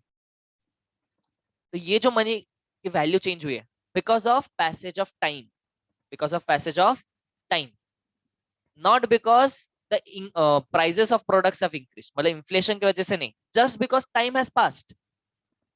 तो उसके वजह से जो पैसों की वैल्यू जो चेंज हो रही है, दैट वो हम इस चैप्टर में सीखने वाले हैं, which is time value of money. So mainly इसमें पूरा का पूरा कैलकुलेशन हम किसके बारे में पढ़ेंगे? इंटरेस्ट के बारे में। इंटरेस्ट क्या होता है? What is interest? क्या है इंटरेस्ट? ओके, प्रिंसिपल के अमाउंट के ऊपर जो देते हैं वो तो कैलकुलेशन हो गया, but what is interest? Extra income. ठीक है, बट क्यों एक्स्ट्रा, क्यों? 1 साल के लिए मैंने लैंड किया, करेक्ट। पॉइंट बिंग, ये रूम है लेट्स से, मुझे इसमें क्लास लेना था, इधर के कोई ना कोई ओनर थे, मैं उनके पास गया, मुझे तुम्हारा रूम दे दो, यूज करना है। उन्होंने बोला अरे ले ले, फ्री में देगा क्या? क्या करेगा? रेंट चार्ज करेगा। इस रूम का कुछ ना कुछ स्पेसिफिक उसने रेंट फिक्स किया होगा, 10,000 रुपए महीने रेंट तुमको देना पड़ेगा। मैंने बोला ठीक है, हर महीने का मैं 10,000 रुपए देते जाऊंगा, because I am using your asset. मैं उसको लूंगा yes, because I am using your asset I give you 10,000 rent. वैसे ही रिक्शा बुलाई, रिक्शा में बैठे, उसने अपन को एक जगह से दूसरी जगह पे छोड़ दिया। फ्री में छोड़ेगा क्या? क्या करेगा? किराया, भाड़ा, rent, he'll charge rent, because we are using his asset. Rickshaw तो उसकी है, उसकी रिक्शा अपन यूज कर रहे हैं तो उसका एसेट यूज हो रहा है, उसका एसेट हम यूज कर रहे हैं तो उसको कुछ ना कुछ तो देना ही पड़ेगा, उसको हम बोलते हैं रेंट। करेक्ट? सो ऐसे कोई भी मैं एसेट अगर किसी और का यूज कर रहा हूँ तो उसको मुझे रेंट देना पड़ता है। करेक्ट? वैसे ही पैसा भी तो एक एसेट ही है। कैश बैलेंस शीट बनाई है, बैलेंस शीट में एसेट साइड में कैश लिखते हो। Correct? So cash is an asset. अगर मैं किसी और का एसेट यूज कर रहा हूँ तो उसको रेंट देना पड़ेगा। वैसे तुमसे मैंने कितना लिया? 1 लाख रुपए लिया था, 1 लाख रुपीज मैंने तुमसे लिया, तो ये एसेट तो तुम्हारा है, मेरा है क्या? बट वो 1 लाख रुपीज मैंने यूज किए मेरे बिजनेस में, मैंने जो भी गुड्स खरीदे बेचे, जो भी ट्रेडिंग किया, जो भी कुछ भी किया होगा, बट वो पैसे तो मैंने यूज किए हो या ना किए हो, बट तुमने तो मुझे दिए। अब मेरे हाथ में उसको कैसे यूज करना है। करेक्ट? बट 1 लाख रुपीज तुम्हारे मेरे पास पड़े थे, since I am using your asset, मुझे कुछ ना कुछ रेंट देना पड़ेगा। बस इस रेंट को हमने अलग से एक नाम दे दिया, क्या? Interest. So interest is actually nothing but rent. इतना ध्यान में लो, interest is nothing but actually एक रेंट का फॉर्म है। जस्ट दैट इसके कैलकुलेशन बहुत स्पेसिफिक होते हैं, इसलिए इसको एक स्पेशल नाम दे दिया, क्या? इंटरेस्ट। जैसे इस रूम का रेंट इसे फिक्स होता है क्या कि उधर जो रूम का रेंट है उधर कोई दूसरा ओनर है, और इधर जो रूम का रेंट है इधर दूसरा ओनर है, क्या दोनों के दोनों सेम ही चार्ज करेंगे? फिक्स नहीं होता, लमसम अमाउंट होता है रेंट का। करेक्ट? वैसे ऑटो का भी एक उन्होंने यूनियन बना के एक रेट फिक्स जरूर किया रहता है, बट क्या ऐसे कोई फिक्स कैलकुलेशन है कि हाँ इतना इतना यूज कर रहे हो तो इतना इतना किलोमीटर पर किलोमीटर चार्ज करते हैं क्या? अच्छा, अलग अलग सिटीज में अलग अलग होता है, मीटर पे जो चलता है वो पर किलोमीटर रेट फिक्स करते हैं। करेक्ट? और कई सारे इसमें लमसम अमाउंट होती है। बट पॉइंट बिंग, परसेंटेज में नहीं होता है 10% रेंट रहेगा, ऐसे कहीं पे सुना है? लमसम अमाउंट होता है, 10,000 रुपए रेंट, 15,000 रुपए रेंट, 12,000 रुपए रेंट। अभी जैसे अपने क्लास का एक 1 लाख रुपीज रेंट है, ये पूरे फ्लोर का, सिंस अब एरिया थोड़ा सा बेटर है, 1 लाख रुपीज रेंट। बट इसका कोई कैलकुलेशन है क्या? It also obviously it does depend on the size of the premise, but ऐसे कोई फिक्स परसेंटेज नहीं है, इतना इतना साइज है ना 20%, उसका कुछ ना कुछ कैलकुलेशन करो और उसके हिसाब से कुछ ना कुछ एक फिक्स्ड रेट मिलेगा, ऐसे कुछ नहीं होता। This is lump sum.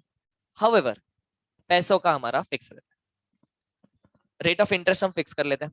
जैसे 10% मैंने तुमको बोला था, 1 लाख रुपीज तुमसे लिए, तुमने बोला मैं 10% इंटरेस्ट चार्ज करूंगा, मतलब जितना भी यूज करोगे पर एनम 10%, जितना भी पैसा यूज करोगे उसका 10% मुझे एक्स्ट्रा देना पड़ेगा। करेक्ट? सो ये कैलकुलेशन बहुत स्पेसिफिक होता है कि जितना अमाउंट यूज हो रहा है उस अमाउंट का 10%।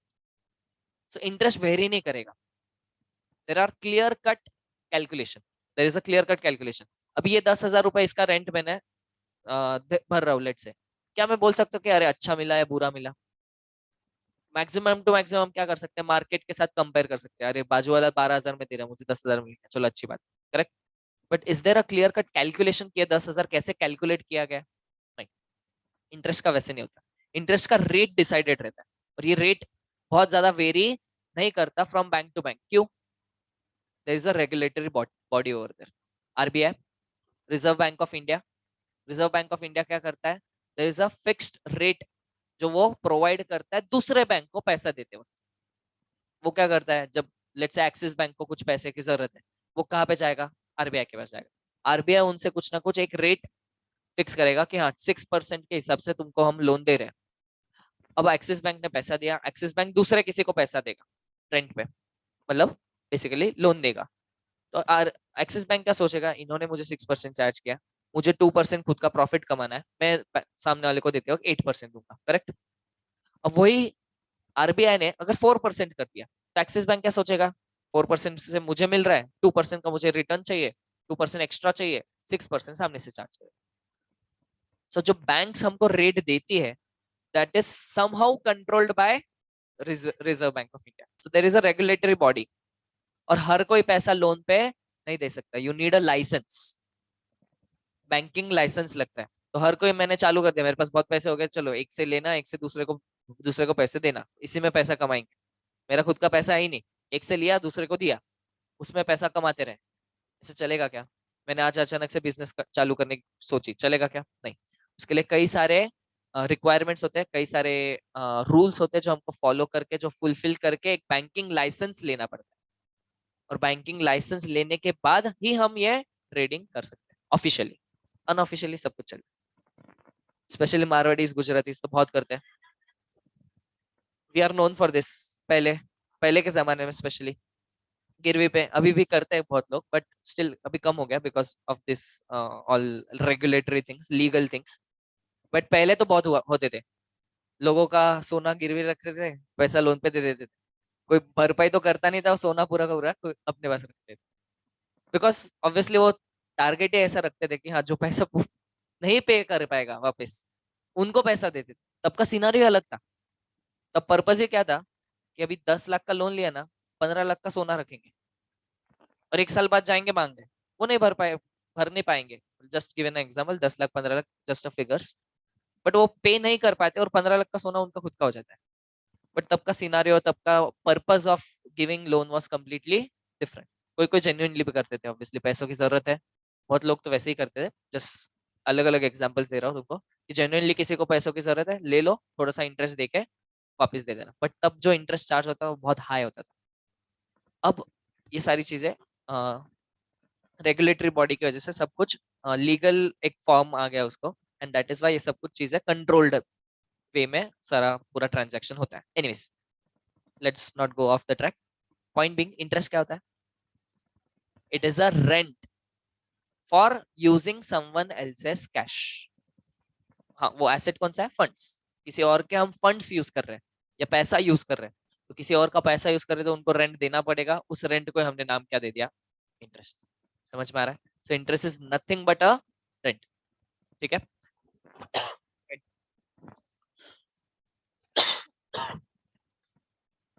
छोटी सी इंटरेस्ट की डेफिनेशन हम पहले लिख लेंगे, राइट डाउन। हाँ, ये जो भी नोट्स, जो भी कंसेप्ट में लिखवा रहा हूँ, हमेशा फॉर्मूला बुक में ही लिखनी है। अभी तो तुम्हारे पास फॉर्मूला बुक है या नहीं, आई डोंट नो। अगर अलग से लाई है तुमने, वेल एंड गुड। वैसे आज कुछ ज्यादा क्वेश्चन सॉल्विंग नहीं होने वाला है, कंसेप्ट के बेसिक में सिखाने वाला हूँ। सो जो बुक लाई है उसी को फॉर्मूला बुक बना दिया तो भी चलेगा। सो राइट डाउन फॉर्मूला बुक में, यस। पहले तो चैप्टर के हेडिंग दो, टाइम वैल्यू ऑफ मनी। उसमें लिखेंगे सबसे पहले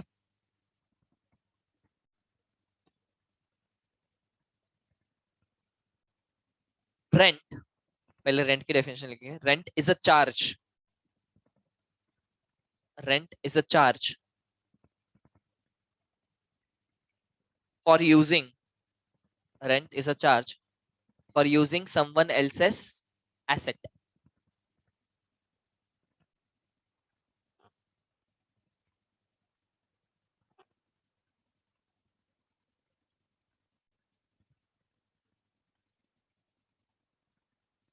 Rent is a charge for using someone else's asset. Next line पे लिखो, similarly interest. Similarly interest is a form of rent. Interest is a form of rent which is charged for using someone else's funds. Similarly interest is a rent charged. Similarly interest is a rent charged for using someone else's funds. For using someone else's funds. ये definition बहुत important है because बहुत basic चीज है, but जब हम बड़े बड़े क्वेश्चंस करते हैं ये छोटी चीजों के पास ध्यान नहीं देते। But there are quite a few questions जो दिखते कॉम्प्लिकेटेड है, बस एक इस एक डेफिनेशन की वजह से सिंप्लीफाई हो जाएंगे। So don't forget that. ये डेफिनेशन एकदम ठीक से याद रखना। Rent, sorry interest is a rent charge for using someone else's funds. तो जितने फंड्स यूज हो रहे हैं उसके हिसाब से उतना इंटरेस्ट पे करना पड़ेगा। ज्यादा फंड्स तो ज्यादा इंटरेस्ट, कम फंड्स तो कम interest. Right now next point.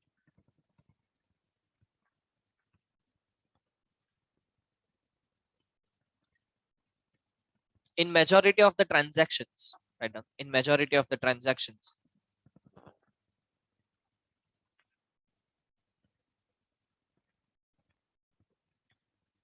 in majority of the transactions of lending or borrowing, lending oblique borrowing, in majority of the transactions of lending oblique borrowing. lending मतलब क्या? पैसे देना, lend करना, पैसे lend करना, और borrow करना मतलब क्या? Exactly opposite, पैसा लेना. So in majority of the transactions of lending or borrowing, the rate at which interest is charged, the rate at which interest is charged, the rate at which interest is charged is fixed at the time of transaction, is fixed at the time of transaction for a certain period of time, is fixed at the time of transaction for a certain period of time.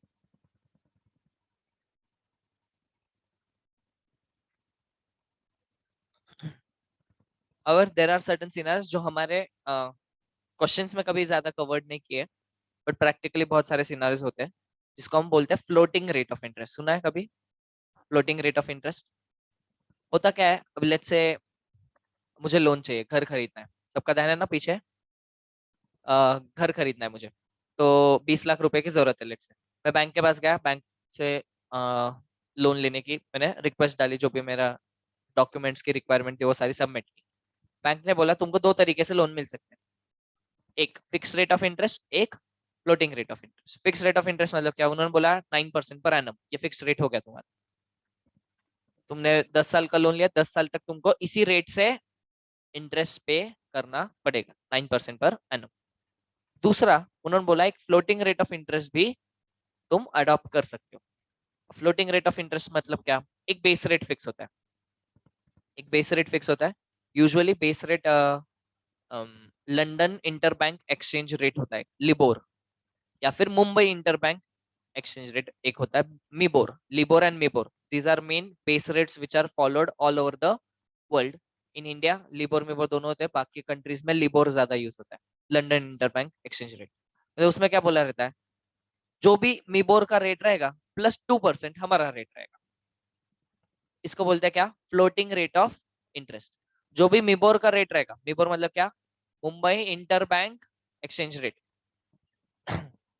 तो मिबोर का जो भी rate रहेगा उससे 2% ज्यादा हमारा rate रहेगा, ये हमने फिक्स कर दिया. अब मिबोर तो चेंज होते रहता है, रादर मिबोर एवरी वीक चेंज होता है, सो हर वीक में मेरा रेट ऑफ इंटरेस्ट चेंज होते रहेगा. अब मेरे लिए कौन सा फायदेमंद है, 9% से लेना ज्यादा फायदेमंद है या मिबोर प्लस 2% लेना? डिपेंड्स, डिपेंड्स कि तुम्हारा प्रेडिक्शन क्या है. इफ यू थिंक कि इंटरेस्ट रेट गिरने वाले हैं, इंटरेस्ट रेट गिरने वाले जो अभी करंट सिनारियो है, but in future interest rate गिर जाएगा ऐसे तुमको लगता है, ड्यू टू सर्टेन रीजंस. अब इंटरेस्ट रेट क्यों फ्लक्चुएट होता है वो सारी चीजें तुम इकोनॉमिक्स वगैरह में सीखोगे, फाइनेंस इकोनॉमिक्स में धीरे धीरे सीखोगे. Anyways, but if you think कि इंटरेस्ट रेट गिरने वाला है, तो तुम क्या सोचोगे? आज 9% से दे रहे हैं, कल रेट हो गया 8%, तो मैं क्यों 9% से इंटरेस्ट चार्ज करूं, मैं क्यों 9% से इंटरेस्ट पे करूं? उसके आगे हो गया और 7%, फिर भी मेरा इंटरेस्ट रेट, अगर मैं 9% से लोन लिया तो 9% से ही भरना पड़ेगा, करेक्ट? तो हमने क्या सोचा, अगर इंटरेस्ट रेट गिरने वाले ना, लेट्स डू वन थिंग, हम मिबोर प्लस 2% पे करेंगे. अब मिबोर और भी नीचे रहेगा, जो 9% 7% होता है इस बैंक का रेट है जिस बैंक से हम लोन ले रहे हैं. मिबोर रहेगा कुछ लेट से अभी के लिए 7% रहेगा, उसके हिसाब से उसने 7 प्लस 2% 9% अभी का रेट मुझे बोला होगा. So if I think late से मिबोर गिरेगा 5% हो जाएगा, तो 5% प्लस 2% मुझे इंटरेस्ट कितना पे करना पड़ेगा? सिर्फ 7% से चेंज करना, इंटरेस्ट पे करना पड़ेगा. बट तो ये इसका काउंटर साइड क्या है, अगर बढ़ गया तो बड़े बड़े हुए रेट से हमको पे करना पड़ेगा. सो ऑब्वियसली कुछ ना कुछ एक एक्स्ट्रा ऑप्शन मिल रहा है, तो उसके पीछे कुछ ना कुछ रिस्क भी रहेगी. समझ में आ रहा है? There is always risk attached whenever you get a different option. कोई भी एक नया ऑप्शन तुमको मिल गया तो हमेशा याद रखो, फ्री में तो ऑप्शन मिलता नहीं है, उसके साथ कुछ ना कुछ रिस्क जरूर अटैच रहेगी. बट ऑब्वियसली वो तुम पे डिपेंड करता है, तुम रिस्क लेने का तैयार हो. इफ यू थिंक कि तुम्हारा प्रेडिक्शन राइट है कि इंटरेस्ट रेट गिरने वाला है, फिर 9% से लेके कोई मतलब नहीं है, बेटर तुम मिबोर प्लस 2% लो, फ्लोटिंग रेट ऑफ इंटरेस्ट। अगर फिर फ्लोटिंग रेट ऑफ इंटरेस्ट हर साल चेंज होगा, हर वीक चेंज होगा, उसके हर वीक में कैलकुलेशन भी चेंज होते रहते हैं। वैसे वाले क्वेश्चन हमको पोर्शन में पूछेंगे क्या? बार बार चेंजेस थोड़ी करने बोलेंगे, इसलिए हमको मेनली क्वेश्चन जो रहेंगे वो कौन से रेट से रहेंगे? Fixed rate of interest. Max to max एक आधा चेंज वो बोलेंगे, 2 साल तक इतना इंटरेस्ट, उसके बाद इतना इंटरेस्ट, एक चेंज वो दे देंगे। That is the only possibility, yes. बाकी सारे क्वेश्चंस मेनली क्या रहेंगे? रेट ऑफ इंटरेस्ट चेंज हो रहा है ऐसा सिनारियो हम देखने वाले हैं नहीं। Rate of interest will be fixed. Starting में क्वेश्चन में बोल दिया रहेगा, या फिर क्वेश्चन विल बी बेस्ड कि फिक्स रेट ऑफ इंटरेस्ट क्या है वो कैलकुलेट करो। But point being, rate of interest fix रहेगा थ्रू आउट द पीरियड। समझ में आया? एनीस, क्या लिखा तुमने लास्ट? हाँ, interest is fix at the time of transaction for a certain period of time. Yes. चलो, अब एक एग्जांपल समझो।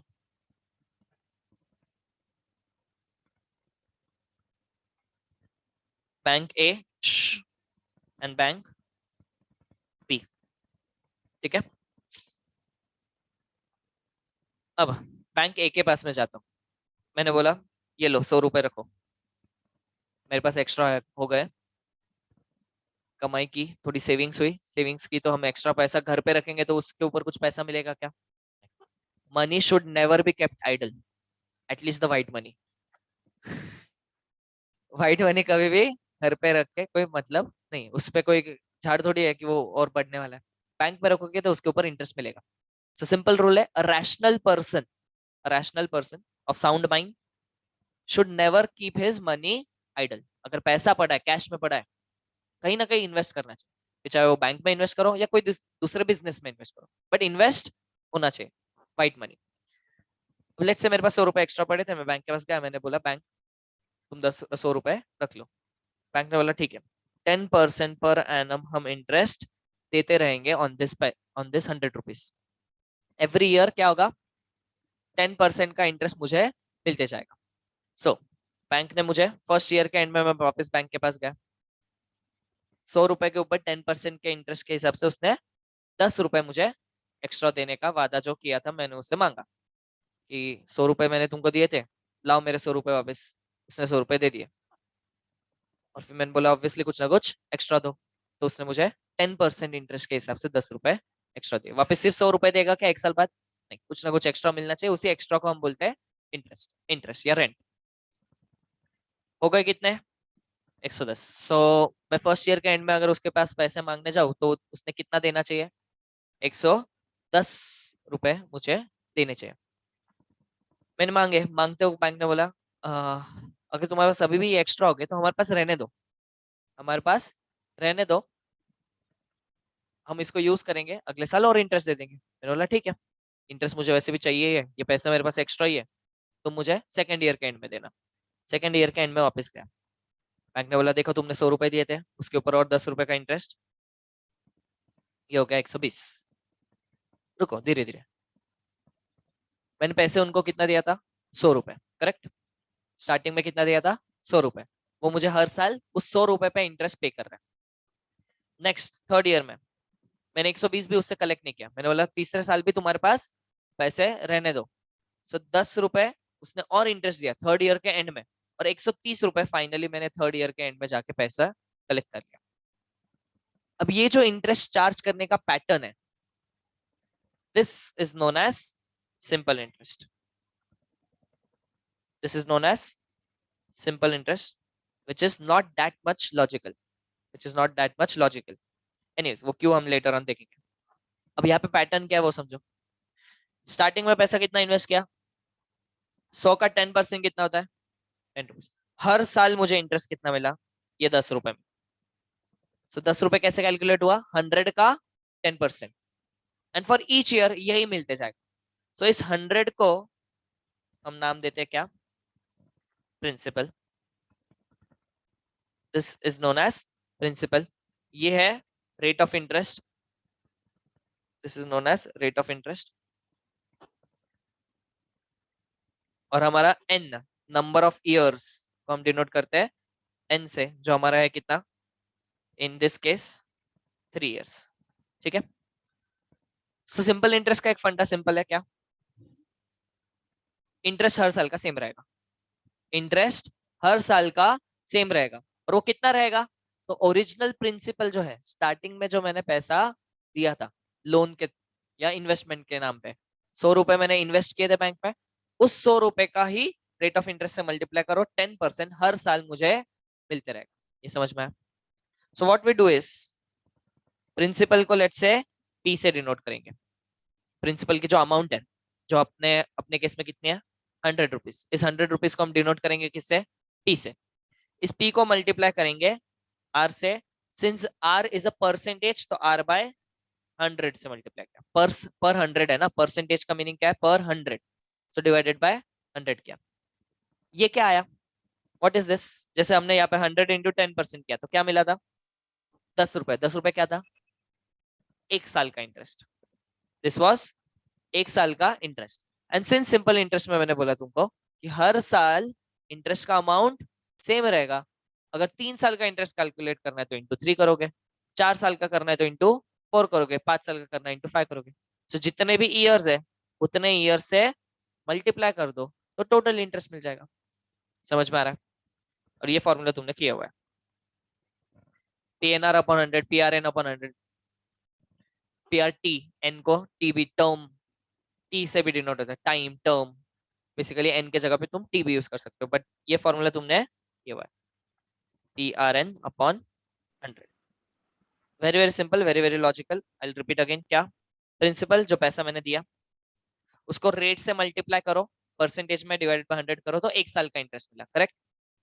अब हर साल का इंटरेस्ट सेम ही रहने वाला है। अगर एक साल का इंटरेस्ट 10 है तो 8 साल का कितना रहेगा? 80। क्या कर रहे हो? 10 into 8, करेक्ट?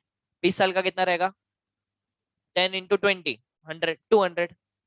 200 का टोटल इंटरेस्ट रहेगा। समझ में आ रहा है? सो पॉइंट बीइंग, एक साल का इंटरेस्ट मिल जाए, हर साल का इंटरेस्ट सेम है तो इंटू एन कर दो तो टोटल इंटरेस्ट मिल जाएगा। This total interest is known as simple interest. अपने केस में टोटल इंटरेस्ट कितना मिला?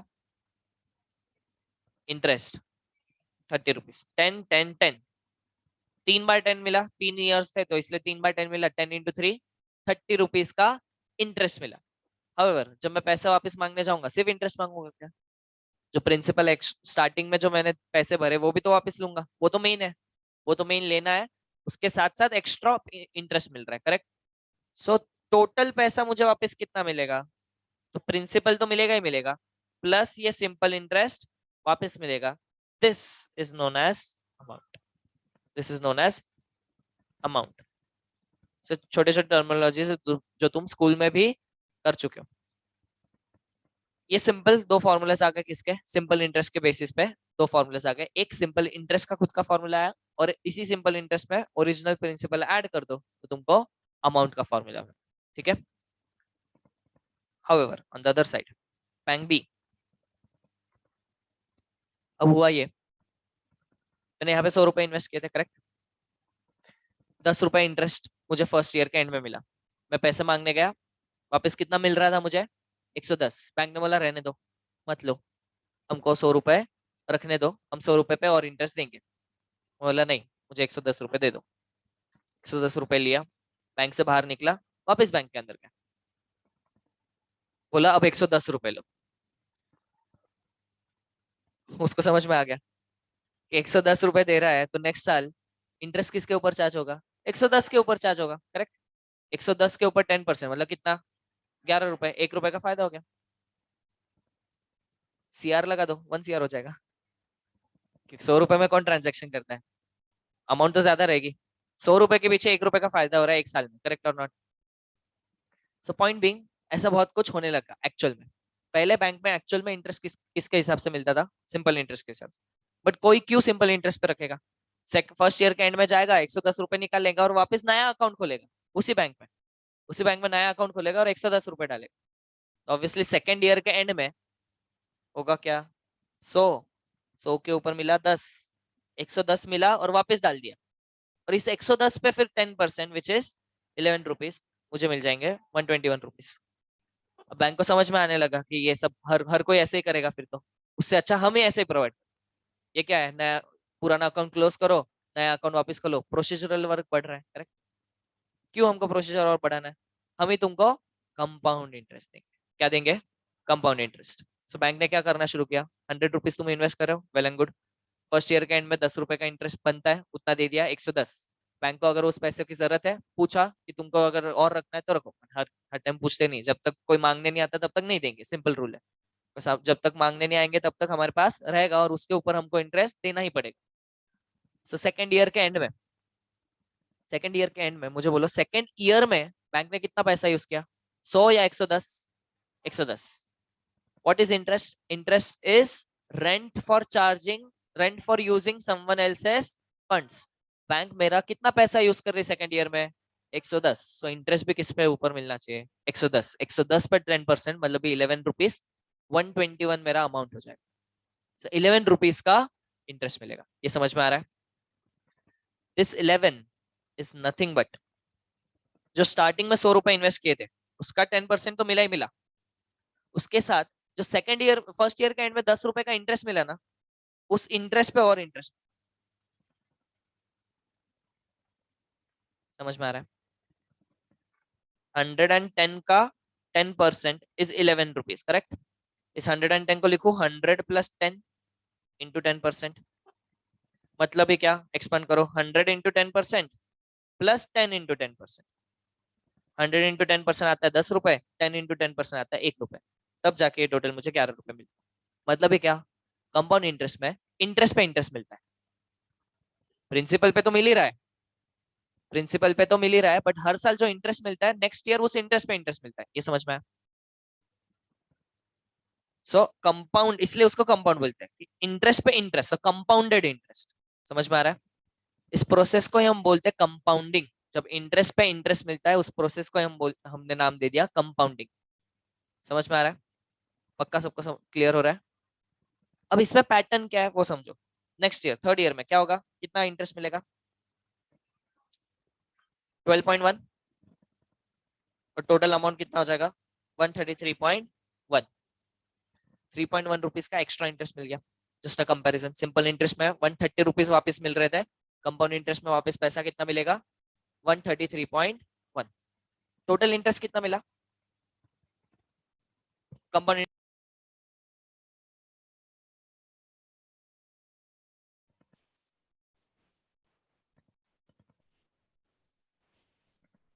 यस, सिंपल इंटरेस्ट में सिनारियो क्या था, हर साल का इंटरेस्ट का अमाउंट सेम था, इसलिए हमने क्या किया, एक साल का इंटरेस्ट का अमाउंट निकाला, इंटू एन कर दिया। यहाँ पे ऐसे चलेगा क्या, एक साल का इंटरेस्ट निकालो इंटू एन कर दो, चलेगा क्या? नहीं, क्योंकि हर साल का इंटरेस्ट का फिगर चेंज होते रहेगा। देखो पहले साल में इंटरेस्ट कितना मिला, 10 रुपए, दूसरे साल में कितना मिला, 11, तीसरे साल में कितना मिला, 12.1। सो इंटरेस्ट पे इंटरेस्ट मिलते जाता है, इसलिए इंटरेस्ट का फिगर चेंज होते रहता है। इसलिए इसमें ये पैटर्न नहीं चलेगा जो यहाँ पे फॉलो किया, एक साल का इंटरेस्ट निकालो इंटू एन कर दो, टोटल इंटरेस्ट मिल जाएगा। इसमें यहाँ पे टोटल इंटरेस्ट ऐसे नहीं मिलेगा। हाउएवर, एक छोटा सा mathematical point, last point for today, फिर छोड़ दूंगा, आई नो लेट हो रहा है। कोई भी एक नंबर लो, नंबर में 10% ऐड करना है, लेट्स से x, ठीक है? x में 10% ऐड करना है, मतलब 10% ऑफ x ऐड करना है, ठीक है? x प्लस 10% मतलब क्या, 10/100, मतलब 0.1 ऑफ x। x कॉमन निकालो, यहां से बचेगा 1, यहां से बचेगा 0.1, मतलब x इंटू 1.1। तो एक सिंपल सा रूल है मैथमेटिक्स में, या कहीं पे भी इक्वेशन सॉल्व करते हो याद रखो, किसी में भी खुद का 10% ऐड करना है, मतलब किससे मल्टीप्लाई करना है, 1.1। लेट्स से 20% ऐड करना है, तो किससे मल्टीप्लाई करोगे, 1.2।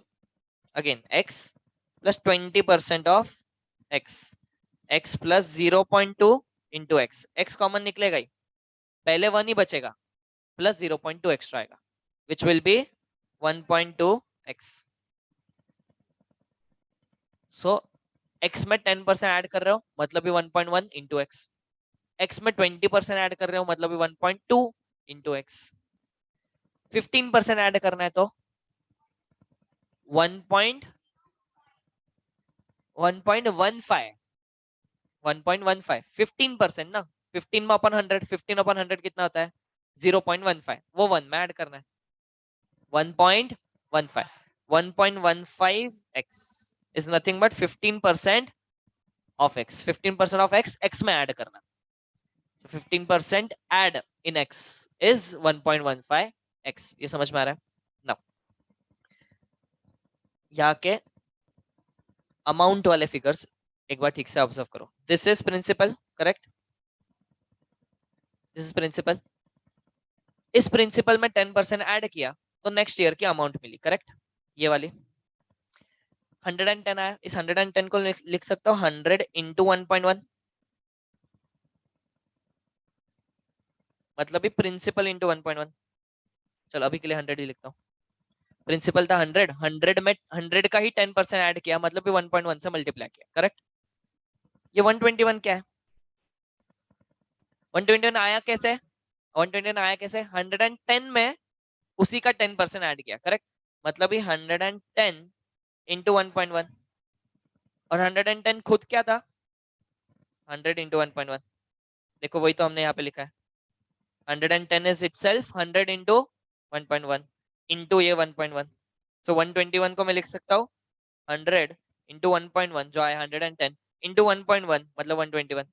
समझ में आ रहा है क्या? बार बार वही परसेंटेज ऐड करते जाने वाले हो। थर्ड ईयर 133.1 कैसे आया?